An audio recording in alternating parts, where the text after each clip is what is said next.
Wow! Είναι τέλειο! Γεια σας παιδιά! Σήμερα είναι η πρώτη μέρα που δείχνω το πρόσωπό μου και θα σας μάθω να φτιάχνετε μια κολοκύθα για το Halloween. Ελάτε μαζί μου!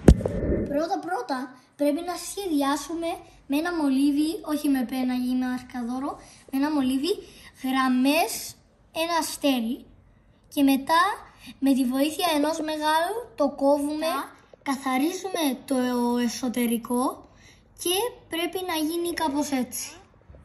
Αφού τελειώσουμε το από μέσα, πρέπει πάλι να ζωγραφίσουμε δύο μάτια. Αφού τελειώσουμε με τα μάτια, πρέπει να ζωγραφίσουμε ένα στόμα. Κανονικά πρέπει να γίνει κάπως έτσι.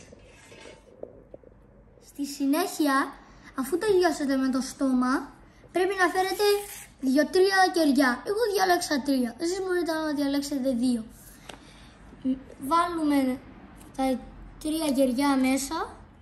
Ανάβουμε τα κεριά με τη βοήθεια ενός μεγάλου. Και εδώ το τελικό αποτέλεσμα. Μια όμορφη κολοκύθα για το Halloween.